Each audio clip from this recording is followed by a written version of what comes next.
Olivia de Havilland, la dama de hierro de Hollywood. El nacimiento de una leyenda. Tokio, 1916.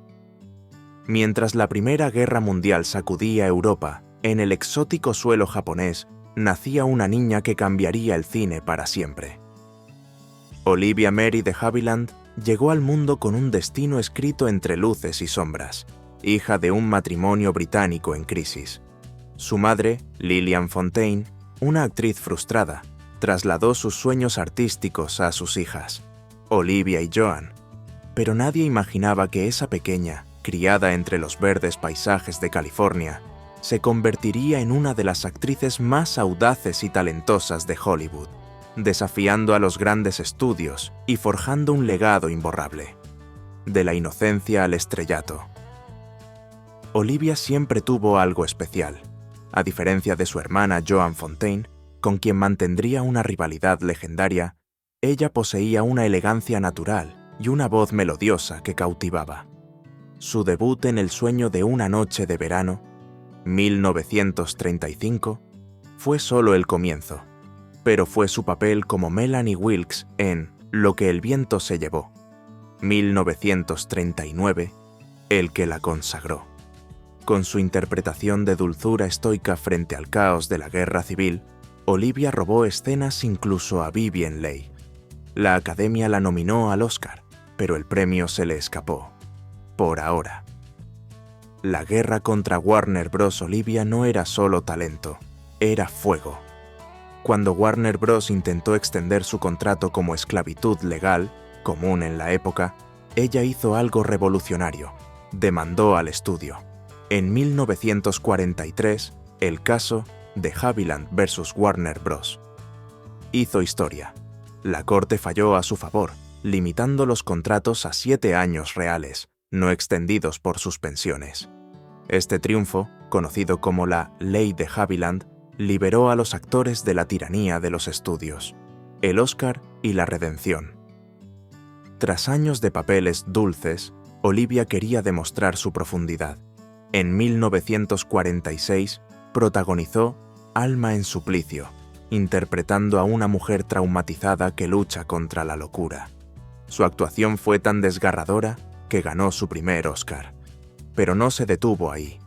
En 1949 repitió hazaña con La heredera, donde encarnó a Catherine Sloper, una mujer que pasa de ingenua a fríamente calculadora.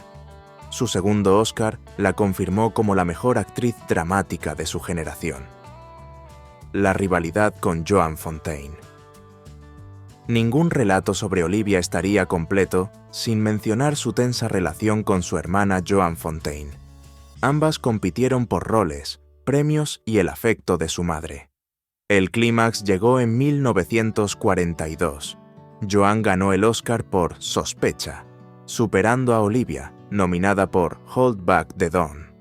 Los rumores decían que Olivia, al ver a Joan acercarse con la estatuilla, le dio la espalda.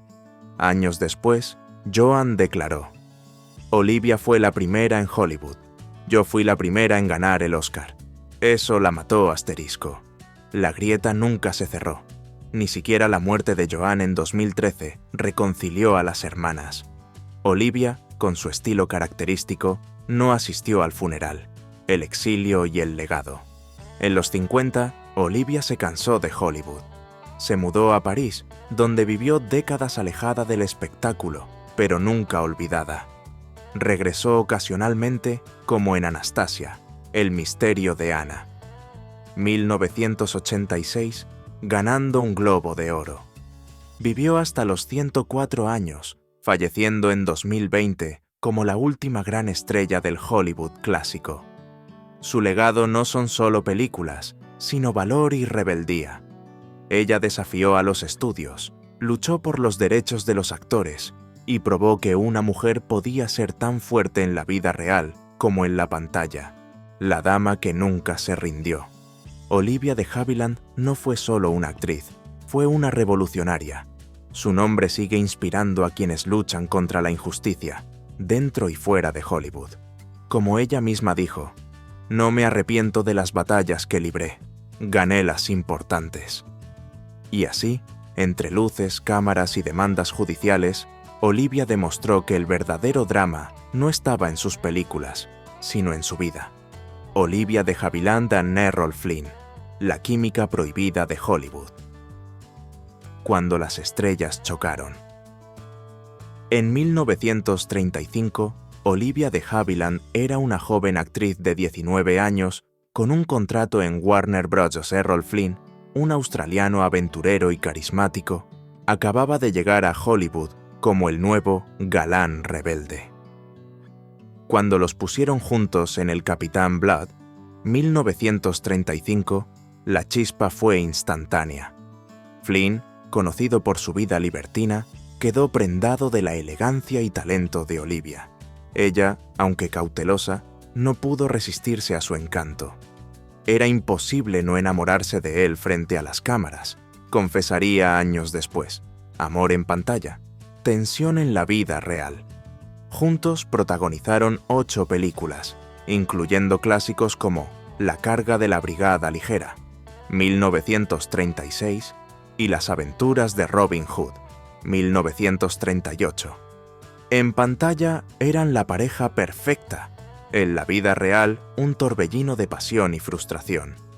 Flynn quería a Olivia, pero su adicción al alcohol y sus incontables amoríos, incluyendo con la adolescente Beverly Adland, lo hacían imposible. Olivia, aunque enamorada, se negó a ser otra conquista. No sería una más en su lista, dijo. El estudio prohibió su romance, temiendo un escándalo. Olivia, fiel a su carácter, prefirió alejarse. La ley de Havilland, la batalla que cambió Hollywood, la trampa de los contratos. En los años 40, los estudios extendían los contratos de los actores indefinidamente, añadiendo tiempo por rechazos o suspensiones. Olivia, cansada de papeles repetitivos, quiso libertad. Cuando Warner Bros. Intentó extender su contrato 7 años más, ella dijo, «Basta». El juicio que sacudió el sistema. En 1943, demandó a Warner Bros. Basándose en una ley de California que limitaba los contratos a 7 años reales. El estudio argumentó que las suspensiones, como cuando rechazó un papel, no contaban. La victoria de Olivia en 1944 sentó un precedente.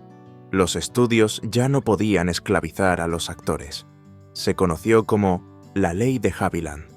Actores como Bette Davis y James Cagney le agradecieron. «Fue mi mejor interpretación, yo misma», diría Olivia. Un legado de fuego. Olivia nunca se arrepintió de desafiar a Flynn o a Hollywood. Ambos la marcaron. Flynn murió joven, en 1959, destruido por sus excesos. Olivia guardó su foto hasta el final. Su lucha legal sigue inspirando a actores. Hoy, como dijo ella, prefiero ser recordada por mis batallas que por mi silencio.